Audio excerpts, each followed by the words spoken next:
All right, hello there. My name is Dustin. Welcome to my channel. If you're returning, welcome back. Today I'm going to be talking a little bit about Doctor Zhivago. This is not so much a review as it is trying to help you if you've read the book and didn't like it, or maybe you're planning on reading the book, kind of to set you up for success on reading the book. Because so far what I've seen is that most of the reviews here on YouTube is that people that have read Doctor Zhivago, the consensus is that most of them don't like it because they were going into it expecting it to be a romance or a love story about adultery. Like I don't even understand why you would think that that's love. That's lust. Okay. I mean, like Doctor Zhivago isn't exactly like pure as the driven snow. He's not really, for a lot of people, he's not a likable character. I mean, it's kind of hard to sympathize with a guy that's cheating on his family, his wife and his kid. And um, yeah, but anyways, they've watched the film, they like the film, then they go to read the book and they're like, well, this isn't what I thought it was going to be. So trying to get into the proper mindset to read this, I think that it's critical that you go into this, first of all, understanding maybe a little bit about what I think Pasternak was trying to accomplish with this novel, and that it's almost like a philosophical or spiritual sequel to Leo Tolstoy's War and Peace. There is philosophical chapters that I think a lot of people, when they read War and Peace, they skip over, and it's in the back part of the book, okay, like in the epilogue portion of War and Peace, where Tolstoy puts out his theory of collective determinism. I've already talked about this in another uh, talk. I can't remember what the title of it was. I think it was something like Tolstoy and Dune or something, Wheel of Time. Talked about collective determinism. In the works are kind of like bouncing off of it, like Frank Herbert versus Tolstoy and vice versa. But Pasternak's going to kind of piggyback off of that philosophical concept of collective determinism, while simultaneously putting forth the idea of the individual. So the reason why this book was banned by the Soviet Union is because it emphasizes a lot on the individual person rather than on the collectivization of society, like the value of independent thought. And I think some of that comes through art, right? So, for instance, this book's going to deal a lot with philosophy. Okay, there is a quote from this book that I'll read here. This is Larissa Fyodrovna talking to Dr. Yuri Zhivago. These are two of our primary characters. This is on page 482 in the Pavir Volkonsky translation. She says, I don't like works devoted entirely to philosophy. I think philosophy should be used sparingly as a seasoning for art and life. To be occupied with it alone is the same as eating horseradish by itself. So what Pasternak has done here is that he has taken philosophy and used it sparingly in a work of art. Now, this is his only full-length novel. This is the only novel he wrote. He was a poet. In fact, our character here, Dr. Zhivago, is a doctor and a poet as well. And there's a portion of this book in the back after the epilogue, which is the poems, part 17, the poems of Yuri Zhivago. There's quite a few poems in here, but there's a lot of play on words, everything. And for one, the title of the book, Doctor Zhivago. Zhivago comes from Church Slavonic. Okay, so this is still used, Slavonic, if you were to go to like a Russian Orthodox church, whether it be the Patriarchate of Moscow or for instance, Rokor, the Russian Orthodox Church outside of Russia. Church Slavonic is used for their liturgical books and whatnot for chanting. Okay, so the word living, okay, in Slavonic is Zhivago. So this is basically doctor of the living or doctor of I don't know exactly. I don't use Slavonic. The chanting that we do Byzantine chant at my parish. Go to an Antiochian parish, so I'm not in Rokor.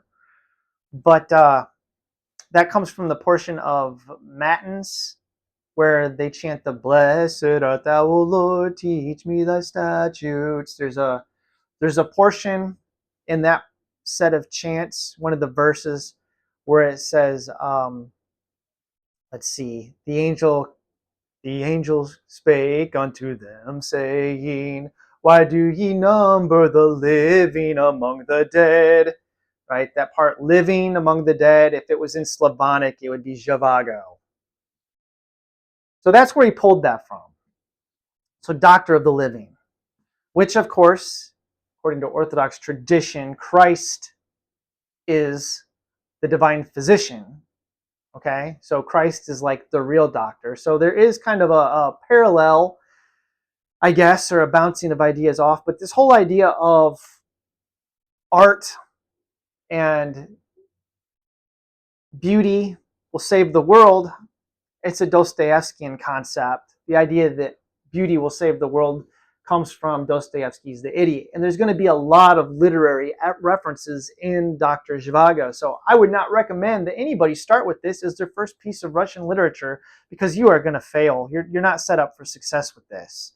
Going into this, you're going to have a little bit of knowledge about 19th and 20th century Russia. So I would say that reading War and Peace here is almost like a prerequisite. Like, you have to read this before you read Dr. Zhivago, because he's playing with Tolstoy's idea of collective determinism. He's wrestling with this idea of free will, of the free will of the individual. What shapes human events in the course of history? Is it the great man theory, which Tolstoy rejects the great man theory? You know, does Napoleon and Tsar Alexander, do they shape history? Is it these great men? Or is it the collective wills of people? Okay, that's one of the concepts that Tolstoy wrestles with or puts forth in War and Peace. And Pasternak here is going to bounce off of that same idea. So when you see the vastness of Russia and these individuals keep on showing up together, like, people say that's unrealistic. You know, why do these people that are in this vast land keep on getting thrown together? They're meeting up with each other. It's because he's playing with this idea of fate, of, you know, that there is almost like some primordial force that shapes the course and destinies of people, right? That's a concept that Pasternak is dealing with. So it's almost kind of like a philosophical or a spiritual successor to War and Peace, bouncing off of some of Tolstoy's ideas. And I think that you have to read this. Now, one of the other things is that something I haven't read is Faust. Boris Pasternak, in addition to being a poet, translated a lot of text into Russian. So he has a translation of Faust, you know, the making the deal with the devil, that was translated into Russian. He translated a lot of works of Shakespeare into Russian.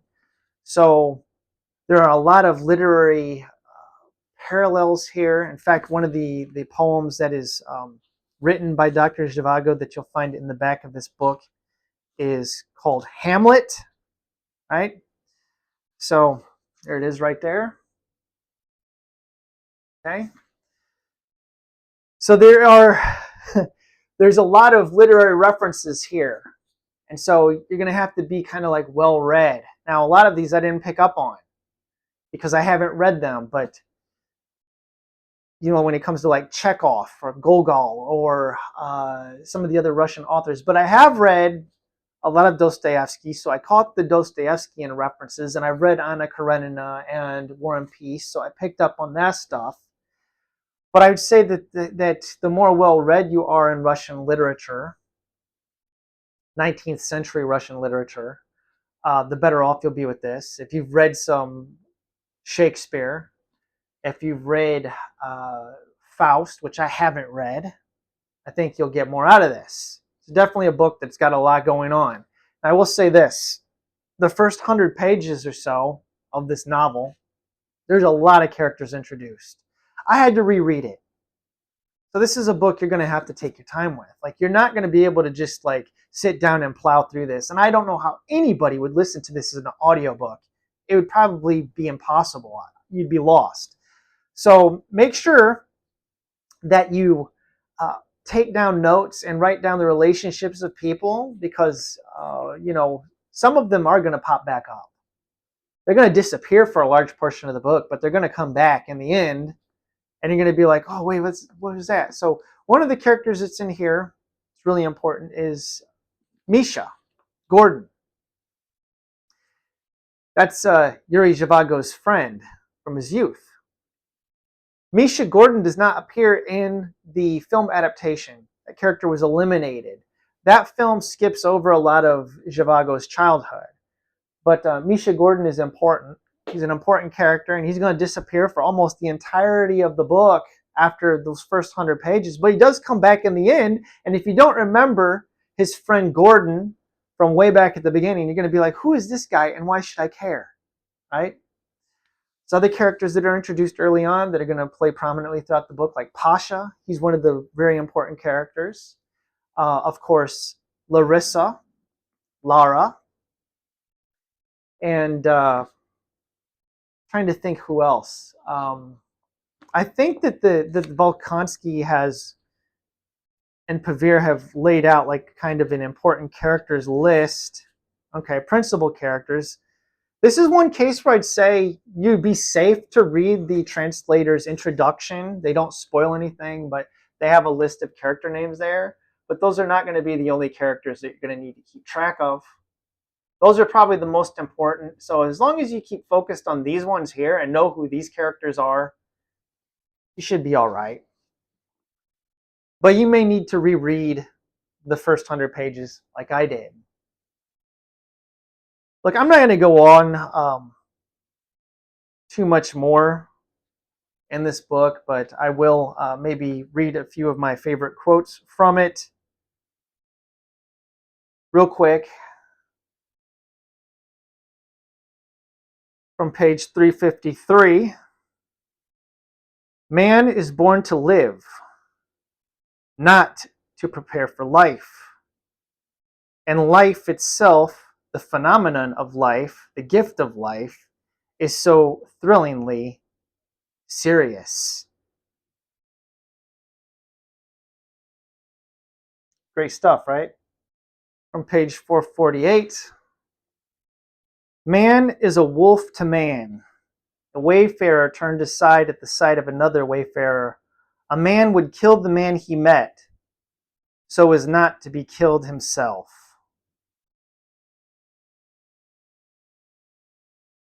Maybe I'll read on. This is in the midst of the revolution. This is some of the horrors and ugliness that's going on here.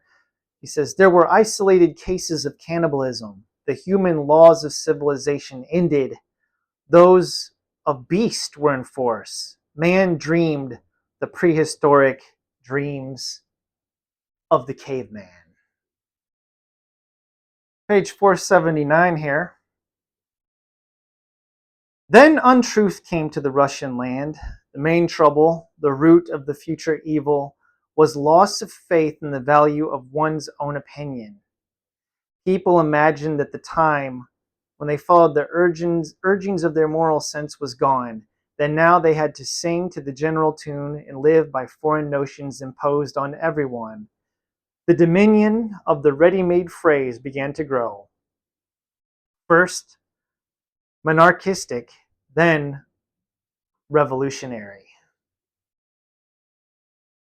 There was a portion of this where they talk about typology in liturgy. There's a character that is basically an old yaya, a grandmother, like a Christian grandma, where she talks about the hymns, liturgical hymns, and how they are a mix of the new and the old.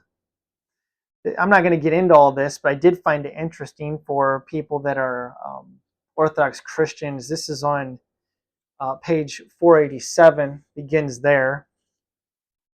It talks about the juxtaposition of images in Old Testament and New Testament and how they comprise the Orthodox hymnology. And I thought it was really good.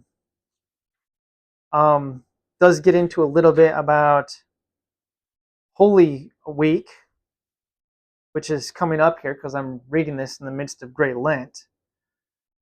But yeah, that's probably not going to interest a lot of people, but it did me because, again, I think that a little bit of understanding about epochs and ages, kind of, again, tying back to this collective determinism and fate and this almost primordial forces guiding all of the world.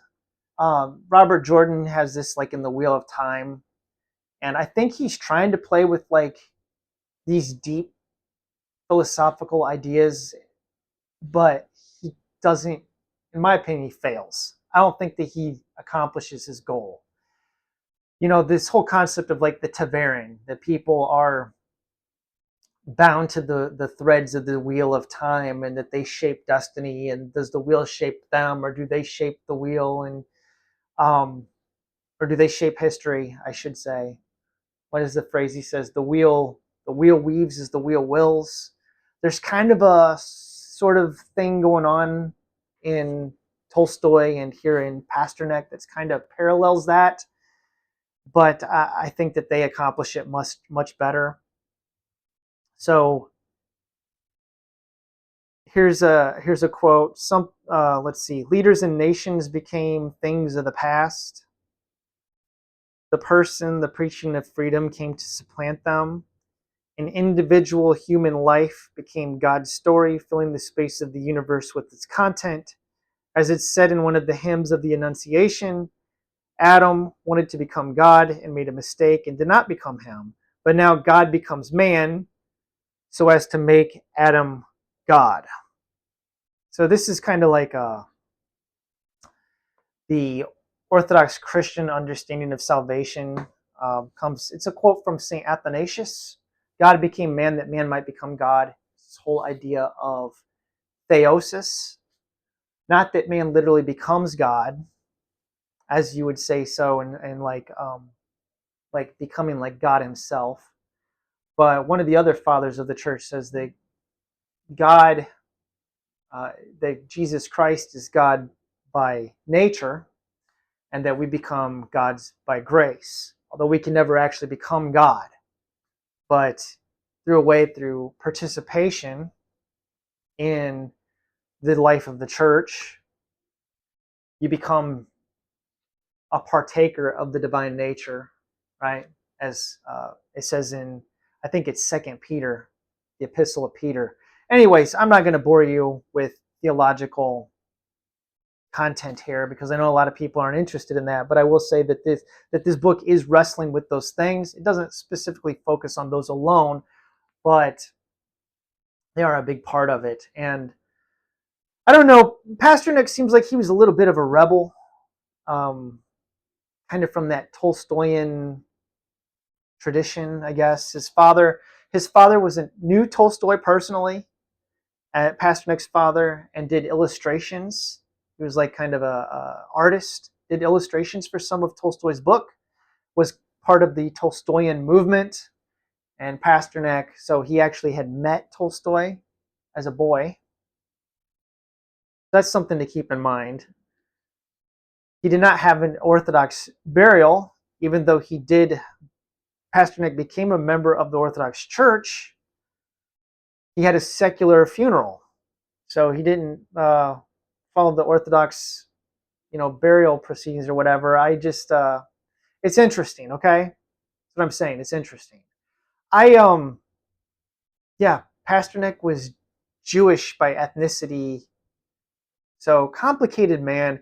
But I do think it's important to keep in mind that the character of Yuri Zhivago here is a self-insert for Boris Pasternak, much as Tolstoy does self-inserts in his novels, Pierre in War and Peace, and then Levin in Anna Karenina.